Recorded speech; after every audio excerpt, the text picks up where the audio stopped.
Monsieur, je me suis fait prendre à regarder l'intro de l'émission sur le moniteur. Excusez-moi à la maison. Bienvenue à votre émission Le pour et le contre.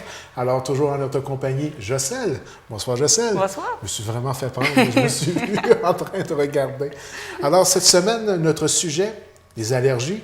Comment on peut dire pour ou contre les allergies? Mais il y a un contexte autour de tout cela et tu vas te faire un plaisir de nous mettre en contexte. Exactement. Et pour commencer, c'est un sujet qui m'a été suggéré. Donc, oui, j'invite les gens. De participer.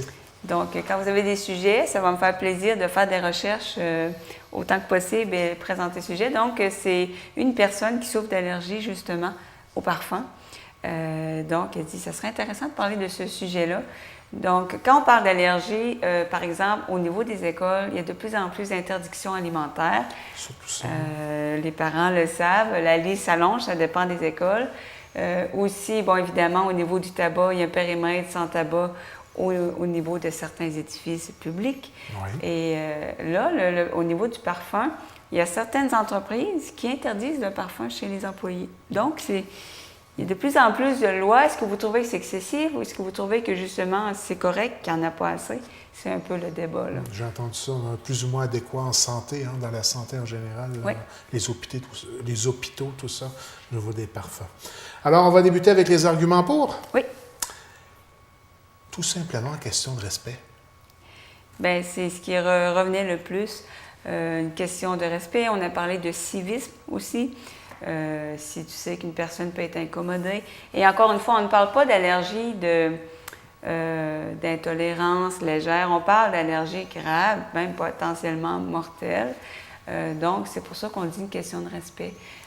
Oui, parce qu'il y a des gens là, que, justement, c'est pas léger là, comme réaction. Là. Comme il y a des gens qui sont carrément allergiques à la cigarette, c'est pas simplement de trouver que ça pue, que ça a une odeur, pue ou odeur désagréable, c'est à peu près synonyme, là, ou qui ont de la difficulté à respirer. C'est carrément que ça peut aller jusqu'à une obstruction totale des voies respiratoires et faire en sorte qu'ils doivent être hospitalisés, ces gens-là. Là. Exactement. Donc, il y a plusieurs substances qui peuvent déclencher des crises d'asthme, qui peuvent déclencher un choc anaphylactique. Il y a des gens, ils vont juste sentir une banane, puis c'est assez... les allergies, ça peut être très, très sévère. Donc, question de respect, parce que ces gens-là ne sont pas chanceux et ils n'ont pas choisi ça. Et souvent, le respect, ça amène une ouverture à la compréhension générale du contexte. Exactement. Si c'était nos enfants, on aimerait qu'ils soient protégés. Quand on se sent plus concerné, on n'est plus porté à être en accord avec eux. Ben oui, je me mets à la place des parents. J'ai pas d'enfants, mais je serais le genre à être paranoïaque, à toujours me dire « Oh mon Dieu, j'espère que quelqu'un ne donnera pas des peanuts à mon enfant qui est allergique aux peanuts. » Donc, ça doit être l'enfer. Surtout des enfants en bas âge, là, qui comprennent pas trop les risques. Puis Dieu sait qu'un enfant, ça réfléchit pas toujours aux conséquences. Ça va offrir toutes sortes de choses. Donc, oui, si ça serait mes enfants, je serais contente que les gens respectent ça. Vraiment, là. C'est pas un gros sacrifice, se priver d'aliments quand on peut ensuite en manger soi-même à la maison, tranquille, dans notre univers personnel. Oui, parce que sur Facebook, il y a eu un débat. Il y avait des pour et des contre assez intenses. Et à un moment donné, il y a quelqu'un qui disait, gars, c'est quoi se priver d'une barre-tendre ou d'un paquet de peanuts? Je vais y manger chez nous après. Tu sais, elle essayait de relativiser, de dire, c'est pas un gros sacrifice, là, c'est d'essayer de protéger une personne. Puis je vais les manger chez nous, je vais les manger la fin de semaine, mes collations avec des noix dedans ou peu importe. Donc, oui, c'est pas comme si on interdisait toujours aux gens là, de manger ce qu'ils aiment. C'est pendant le cadre de l'école, de leur lieu de travail. C'est de comprendre le pourquoi qu'on y va jusqu'à une abolition totale, un exemple des arachides ou des noix dans les écoles. C'est de comprendre vraiment le contexte qui amène à ça. Là. Ça peut avoir des conséquences très graves. Là. Les enfants ne sont pas conscients du danger pour eux-mêmes et pour les autres, surtout au primaire. Tu sais, on pourrait dire, l'enfant a juste à faire attention, puis de ne pas lui donner sa barre de beurre de peanut à l'enfant dont il est conscient qu'il est allergique. C'est pourquoi y aller avec une abolition totale de l'école, ça pourrait être géré par les enfants. Mais je pense que c'est un peu beaucoup demander à un enfant d'avoir toute cette réflexion-là autour de ses agissements. Là. Même nous, des fois, en tant qu'adultes, on n'y pense pas à ces choses-là. Ben oui, même en tant qu'adulte, si vous saviez le nombre d'aliments où c'est marqué « peut contenir des arachides », c'est vrai. Donc, on ne peut pas demander à un enfant de 5 ans de penser qu'il y a peut-être des arachides dans sa barre de chocolat. C'est une trop grosse responsabilité pour un enfant. On ne peut pas lui demander ça, là, je pense. Les périmètres pour le tabac sont insuffisants et souvent non respectés. Ça, il y a quelque chose qui me dit que c'est revenu souvent, ça. Encore une fois, là, ça soulève des passions, hein, parce que tu as des gens non-fumeurs qui aimeraient carrément interdire le tabac et tu as des fumeurs qui se disent « Oui, mais gars, j'ai le droit de vivre, j'ai le droit de fumer. » Ça fait partie de mes libertés citoyennes. Donc, où s'arrête la liberté d'un, de l'autre? C'est ça. Ça, c'est un sujet délicat qui soulève rapidement des passions. Je l'ai Puis vu les sur distances, Facebook. on dit à moins de 9 mètres. Là. Quand quelqu'un fume à 5 mètres de la porte, à 5 mètres, il y a personne qui sort avec un tape à mesurer, là, mais souvent, on va dans l'endroit public, puis on veut simplement sortir pour se rendre dans notre auto, et puis on a l'impression de fumer un paquet de cigarettes en passant. Ah, exactement. Et moi, j'avoue que c'est pas beaucoup respecté là, dans les lieux publics. C'est vrai. Peut-être comme les hôpitaux, je pense que c'est assez surveillé là, au niveau de l'hôpital. Oui, il y a un agent qui est là. Les autres lieux publics, je vous avoue là, que ça fume proche de la porte pas mal. Oui, tu sais, en même temps, on se dit, ben oui, mais il faut les comprendre, il fait froid, c'est l'hiver, oui. Mais c'est qu'en même temps, il y a une raison à cette loi-là. Ça incommode vraiment les gens. Et comme tu disais, c'est pas juste que je pense que la plupart des gens, vont dire, ben oui, c'est vrai, c'est incommode, tu vas avoir la gorge sèche, l'odeur. Mais il y a des gens vraiment là, qui vont se ramasser à l'hôpital de respirer la fumée. Donc, cette loi-là est là pour quelque chose. Là. Certains abusent du parfum et des produits cosmétiques parfumés. Ça peut incommoder les gens, carrément, simplement du parfum. La personne qui m'a suggéré le sujet, justement, me faisait un témoignage. Et c'est pas évident. Évidemment, on vit dans un monde où tout est parfumé, les crèmes, le shampoing. Donc, quelqu'un qui est allergique au parfum, ça doit être l'enfer. Mais ce que la personne me disait, c'est qu'elle est capable quand même de tolérer un niveau raisonnable, si on veut. C'est juste qu'il y en a qui prennent leur bain dans le parfum. On en connaît tous. Là. Il y a des gens là, on les sent de loin. Ils s'en vont, puis l'odeur reste une coupe d'heure, le parfum. Parfument leur argent personnel, ça va loin des fois. Non, il y a des gens, c'est ça, ils prennent une douche dedans. Donc, c'est plus ça qui est problématique. Puis comme elle disait, c'est une question de respect. Et j'ai été voir un petit peu les lois. Je me demandais qu'est-ce qui arrive dans une entreprise si y a un employé qui est allergique au parfum. Il y a quand même des recours. Normalement, l'employeur est supposé essayer, dans la mesure du possible, de rendre le milieu de travail sain pour ses employés. Possible. Donc, il est supposé essayer d'acclimater tout le monde, de contenter tout le monde. Et si vous êtes la personne allergique au parfum, ce qu'on suggère, c'est de faire une espèce de sondage au niveau des employés, est-ce qu'ils sont pour, sont contre, de faire ce genre de démarche-là, d'essayer d'avoir un consensus. Et ça a l'air que généralement, ça passe bien. Ça me surprend. Je pensais que les gens seraient assez fermés, mais ça a l'air qu'au contraire, les gens sont compréhensifs. Et pour les entreprises qui auraient de la difficulté à fonctionner avec ça, l'équipe du pour et le contre est disponible à l'année de façon contractuelle pour se rendre directement en entreprise pour aider à justement peser le pour et le contre. Et voilà, et voilà. Toujours moyen de rentabiliser un sujet, hein, je veux dire. Allons-y, puis un autre petit aspect que je tiens à souligner, c'est que souvent, lorsque notre enfant va avoir des allergies, j'écoutais à l'émission une pilule, une petite granule à Télé-Québec, et puis il y avait un sujet dédié justement aux allergies, puis ça démontrait comment c'était une grande responsabilité, puis c'était pas nécessairement facile pour les parents d'en arriver à convaincre une commission scolaire ou une école d'interdire tout ce qui peut être noix ou arachide parce que leur enfant peut en mourir et d'y aller avec une politique où c'est interdit pour l'ensemble des enfants. C'est pas facile de vivre avec cette réalité-là et d'avoir à sensibiliser les gens à ça sans avoir l'air de quelqu'un qui veut brimer les libertés de chacun simplement pour son seul et unique enfant. Il ne faut pas penser que ces parents-là, c'est un plaisir pour eux de négocier ces démarches-là. C'est lourd. C'est pas évident, là, je veux dire, c'est vraiment, là, c'est une bataille. Et aussi, ce qu'il ne faut pas oublier, c'est que les gens vont dire, ouais, mais ils ont une épipène, puis tout ça. L'épipène, c'est l'espèce de seringue en cas d'allergie. Tu te piques avec ça, tu t'envoies à l'urgence. Oui, tu t'envoies à l'urgence. L'amour est... Oui, parce que ça a l'air que c'est pas le fun. C'est pas le fun.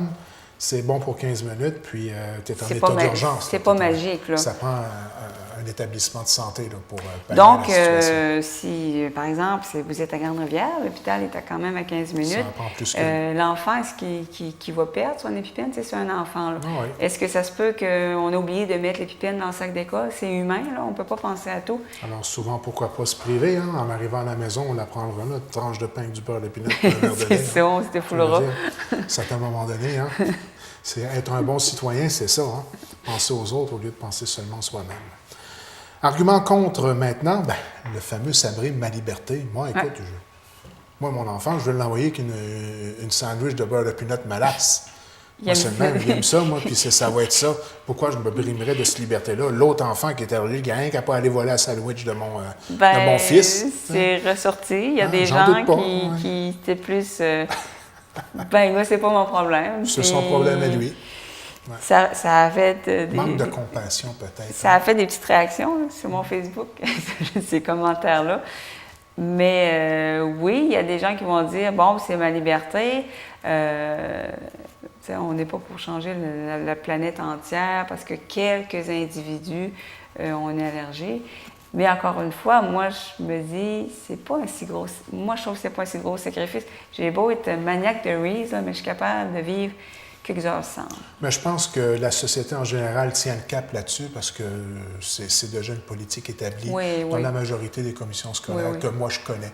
Je n'irai pas jusqu'à une vision provinciale là-dessus, là, mais du moins, moi, mes enfants, il fallait faire attention à ça. Puis on a toujours accepté d'être solidaire de ceux qui, malheureusement, ont à vivre avec ce genre d'allergie-là. Trop de surprotection n'aide pas l'enfant à se développer. C'est un autre argument aussi qui est sorti. Il est allergique au beurre de pinot, qui en mange du beurre de pinot, ça va bien aller après. il va apprendre. Ça me fait penser aux certaines tribus en Afrique. Les enfants sont vraiment élevés dans la boîte. Puis eux, leur philosophie, s'ils survivent, c'est parce qu'ils étaient dû pour survivre, puis fort. Puis s'ils ne survivent pas, la loi du plus fort. Donc, moi, je suis moins pour cette philosophie de dire, gars, il verra c'est quoi du beurre de pinot s'il essaie. Je pense qu'on a un rôle comme adulte de protéger les gens. Puis il faut se mettre à la place. Hein? Je pense pas qu'il y ait aucun parent qui nous écoute en ce moment qui serait capable de vivre avec un tel risque si ça concernait sa propre famille et son propre enfant. Oui, je pense que c'est vrai que pour grandir, on doit expérimenter, mais peut-être pas des choses qui mettent notre vie en danger. On devrait apprendre à la personne qui a à vivre avec des allergies à gérer de façon convenable sa situation. C'est sûr que un n'empêche pas l'autre. C'est pas parce qu'on demande à tout le monde pas de beurre de pinot qu'on ne faut pas apprendre à l'enfant à faire attention parce que, qui sait, quelqu'un peut l'amener pareil, tu sais, c'est des enfants. Donc, je pense que c'est vraiment important. Puis l'enfant évolue dans la société. Je pense que c'est important de bien l'éduquer. Appliquer les deux aspects. Hein? Oui, je veux dire, un n'empêche pas l'autre. Autant de sensibilisation chez l'enfant que de faire en sorte d'avoir un environnement qui, le plus possible, exactement, là. est pas promoteur de l'allergène en question. Certaines écoles exagèrent et interdisent plutôt des aliments quand ça fait des dégâts. J'ai vu ça que... à quoi je pense, là? Les tubes. Parce que certaines écoles, ça a l'air que la liste est très longue. Tu te rappelles-tu des jus dans le temps qu'il fallait puncher avec la paille, là? Ça faisait du mess. J'avais le truc, là, à un certain moment donné, on le développe, mais on s'est rendu que la première fois, on a tout fait la même gaffe. Après, c'est ça. Un jus de raisin, oui. Après une coupe de messe, tu finis par comprendre le truc. Les yoks, que ça s'appelait, oui. Fait que c'est sûr que... j'ai lu un article et on mentionnait que certaines écoles exagèrent un peu. Il y a une longue liste et finalement, les parents ont fini par se rendre compte que oui, il y avait des substances allergènes, les bananes, les kiwis, etc. Mais aussi, on interdisait, par exemple, les yogourts, telle sorte de pudding parce que ça fait des messes. Ça a l'air qu'il y en a qui vont ratisser large. Bon. Aussi, il y a des écoles, évidemment, ils veulent que ce soit santé et c'est louable, mais ça a l'air que pour certains parents, c'est l'enfer. Il y a des parents qui disent « Dieu merci, il y a une cafétéria à l'école parce que je ne veux plus me casser la tête. quoi mettre dans le lunch de mon enfant, c'est comme l'enfer. Ouais. Ça a l'air que c'est assez complexe. Et surtout que ça s'améliore au niveau des cafétérias d'école et de la philosophie des éléments qu'on doit y retrouver. Ça, c'est bien de sortir le junk food des écoles. Oui, tout à fait. Mais oui, pour les parents, c'est pas simple de préparer un lunch d'enfant, ça a l'air. Mais au niveau le seul ici, problème, c'est que des fois, c'est un peu dispendieux à l'école. Mais ici, tu as des enfants, les interdictions ici, c'est seulement arachide? De ce que j'en sais, là, c'est oui, surtout tout ce qui est noix arachide. Là. Okay. Ça n'a pas touché encore d'autres aspects. Là, puis la cigarette, il y a une loi bien particulière. Là, parce que malheureusement, il y a encore des jeunes qui fument. On n'a pas le droit de fumer à l'avant de la porte de la polyvalente, ouais. Ils doivent s'éloigner un peu. Là. C'est pour ça que j'étais même surpris. Moi, je me demandais, veux-tu me dire pourquoi les jeunes sont loin de l'école comme ça? Puis c'est à cause de la cigarette. Moi, je me demande si même si on ne pense pas interdire au niveau des polyvalentes primaires, au niveau des cégeps, universités, ben là, tu dois respecter le fameux périmètre. Ouais. Au niveau des polyvalentes primaires, je me demande si... Actuellement, au niveau de la polyvalente de Grande-Rivière, c'est un périmètre. Ça, je peux te un périmètre, OK. Oui. Puis moi, peut-être une petite anecdote. Moi, j'étais allergique au tournesol, mais je vais t'expliquer pourquoi. Pas une allergie de l'aliment en tant que tel, mais moi, mon père était propriétaire d'un transport scolaire. Et puis moi, ma job, la semaine, c'était de balayer l'autobus. Après, quand il arrivait de travailler le soir, tu sais. Puis il y en a qui mangent des tournesols. Dans l'autobus. Et qui crachent leurs coquilles par terre. Oh. À travers les bancs, là. Ramasser ça, là. Quel beau souvenir. Et je compatis avec l'ensemble des propriétaires de transport scolaire aujourd'hui. Je ne sais pas, moi, il y en avait qui avaient le courage de ne pas tout simplement le tolérer. Mais je peux te dire que ramasser des coquilles de tournesol sur un fond de plancher d'autobus, j'aurais mis une loi anti-allergène, moi, là-dessus. Moi, j'ai été touché particulièrement dû au fait que mon père était propriétaire d'un autobus scolaire. Mais je te le dis, manger des tournesols puis cracher à terre dans l'autobus. Bel exemple de manque de civisme. Mais c'est des jeunes, hein? Il était en période d'apprentissage, mais mon père était un peu trop tolérant. Et si j'avais eu à hériter de l'autobus par la suite, je peux vous dire qu'il y aurait eu une interdiction de tournesol. Pas de tournesol. Pas de tournesol. Allergie mortelle. On ne peut exiger d'un groupe de changer ses habitudes pour quelques individus. On a même fait des parallèles avec les accommodements raisonnables, mais tu sais, on ne peut pas comparer parce qu'on parle de quelque chose qui met la vie des gens en danger. Ça ne se compare pas. Tu sais, c'est pas du tout la même chose tant qu'à moi. Il n'y a pas un équilibre, là. Puis oui, c'est sûr que ça peut être frustrant de changer les habitudes d'un groupe en entier pour une personne, par exemple. Mais de la même façon, si on a un élève handicapé à l'école en fauteuil roulant, on va lui installer une rampe. Pour moi, ça va de soi. On essaie d'adapter les choses pour les gens malades, handicapés ou peu importe, de rendre leur vie plus confortable, plus sécuritaire. Pour moi, ça va de soi. Mais pour des gens, ça les irrite. Ils trouvent qu'on n'est pas pour changer. Mais là, à combien on mesure... c'est quoi, à 50 plus 1, on considère que c'est correct de changer tout le groupe, mais en bas de ça, c'est pas assez. Tu sais, on ne peut pas mesurer ça. Là. Soyons donc des bons citoyens. Et si on veut se poser la question telle que tu la présentes, c'est simplement de se mettre à la place de la personne qui a à le vivre. Puis je pense qu'en faisant tout simplement ce geste-là, de faire l'effort d'essayer de se mettre à la place de la personne, on aimerait beaucoup cette solidarité-là qui est présente actuellement dans notre société par rapport à tout ce qui peut être allergène dans notre environnement. Et cette vision d'être un bon citoyen, ça en fait partie, ces valeurs-là. Je pense que oui, puis ces gens-là, ils ne sont pas pour rester enfermés chez eux tout le temps. Déjà, bien d'accord avec toi. Je connais des gens allergiques, là, puis aller au restaurant, c'est l'enfer. Ah oui. Tu sais jamais, même si la personne te dit non, OK, il n'y a pas de vanille, il n'y a pas de noix. Fruits de mer. Tu peux-tu faire confiance? C'est... Donc, c'est pas évident. Puis, c'est pas facile. Donc, les commentaires qui revenaient beaucoup, c'était en faveur. Les gens trouvaient que c'était correct que ce soit comme ça. Il y a quelques personnes qui étaient très irritées. C'est leur choix, mais on vit en société et puis je pense qu'on ne peut pas faire comme si « gars, c'est pas mon problème ». On ne peut pas faire abstraction des gens qui nous entourent. Parce qu'on ne se rend pas compte, mais souvent dans notre vie, peut-être sans qu'on se rende compte, les gens se sont adaptés à nous pour différentes raisons, puis on était bien contents. Donc, moi, ça ne me dérange pas d'attendre pour manger ma toast au beurre de pinot, ma Reese, je suis capable de vivre avec. Là, Pas mal d'accord avec toi, moi, Jocelyne. Allons-y maintenant avec les citations. Oui. On applique la formule habituelle. Bien sûr. Donc, allons-y avec la première citation. Donc, si j'y vais avec LD, je trouve ça correct, c'est une question de respect. Si c'était nous ou nos enfants qui étaient allergiques, on aimerait être nous aussi en sécurité. Je pense que ça rejoint pas mal la réflexion qu'on a eue tantôt. Oui, moi, je dirais que ça résume assez bien mon point de vue sur la chose. C'est mon opinion personnelle, évidemment. Mais oui, une question de respect. Puis je pense que ça va de soi. Là. Je pense que, comme société, c'est une belle valeur. Vraiment. Là. Emile, maintenant? Emile? C'est ton tour? J'enchaîne! C'était ça la pause, c'était mon tour. Oui, il y avait comme un silence. Il ne sera pas arrangé au montage, il va rester présent. Il va rester là, le silence. OK. Donc, Emile, j'enchaîne. Ne devrait-on pas apprendre aux enfants atteints à gérer leur allergie pour prévenir le pire? Voilà un argument qui je crois, peut-être, si on aurait eu le mérite de faire évoluer cet argument-là, parce que ça peut être compréhensible, mais comme je le dis, c'est quand on se met à la place qu'on peut comprendre, et ça dépend de l'âge de la personne atteinte par cette allergie-là, tant qu'à moi. Là.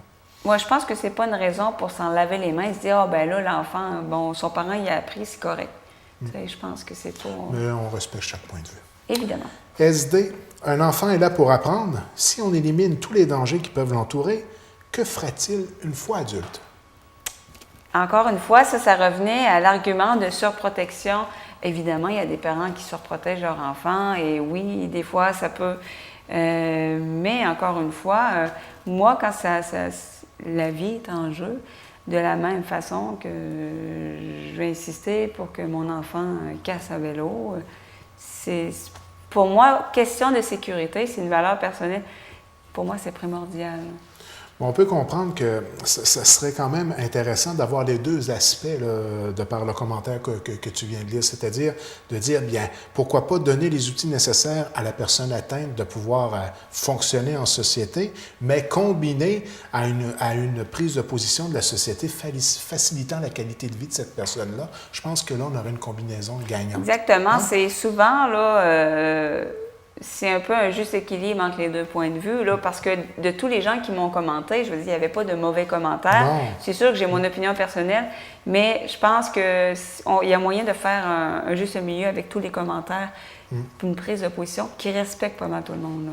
Et le dernier commentaire, et non le moindre, MF, je suis en faveur que l'employeur interdise la parfumerie, excusez-moi, excessive en milieu de travail sans que la CSST doive s'en mêler. Oui, parce que c'est quand même dommage que des gens qui ont une allergie au parfum, par exemple, doivent... C'est pas simple, là, doivent se battre avec l'employeur. Est-ce qu'ils doivent se rendre au niveau de la CSST?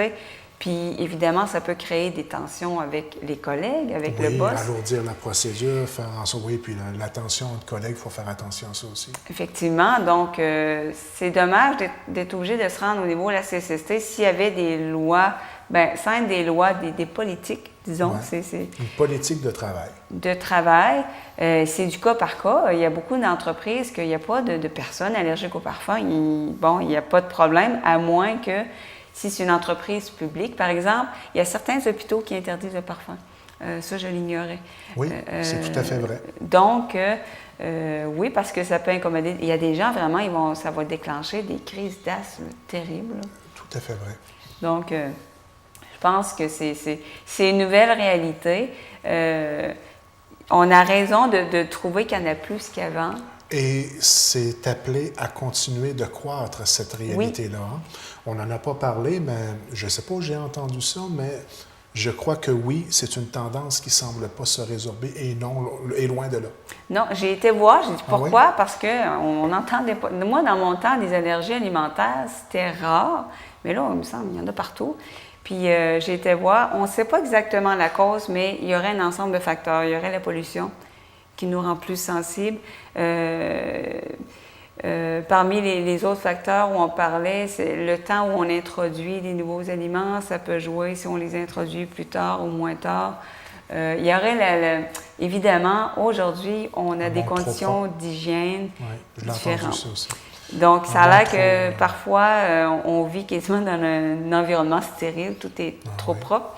Donc, on ne développe pas les espèces de défense immunitaire, tandis qu'avant, dans le temps de nos parents, ça mangeait quasiment de la boîte, mais ils sont tough, je peux vous dire. C'est souvent un comparatif, hein, ils se demandent, la génération des baby boomers, comment ça se fait que nous autres, moi j'allais à l'école, il y avait un toaster avec un pot de beurre de pinot puis de la confiture pour les moins nantis pour qu'ils puissent déjeuner le matin. Là. Oui, mais c'est une réalité à laquelle on doit pas faire face, mais apprendre à la vivre. On va être confronté de plus en plus et l'hypersensibilité, ils appellent ça, je crois, c'est l'hypersensibilité environnementale. Ce sont des gens qui vont être allergiques aux parfums, aux crèmes, tous les produits chimiques qui, pour les gens qui ne sont pas sensibles, vont tolérer sans problème. Mais il y a des gens, là, c'est l'enfer sortir de chez eux. Là. Je pense qu'un mot qu'il faut retenir de l'émission Le Pour et le Contre aujourd'hui, est-ce qu'on pourrait dire que c'est le mot de tolérance? Exactement. Je pense que c'est... Il faut se mettre à la place des gens. Dans des situations comme ça, moi, je me dis, si j'étais à la place, j'aimerais bien ça qu'on fait un petit effort pour rendre ma vie plus confortable. Plus agréable. Voilà. Ça termine pour cette semaine? Oui. On se donne rendez-vous la semaine prochaine? Avec plaisir. À la semaine prochaine.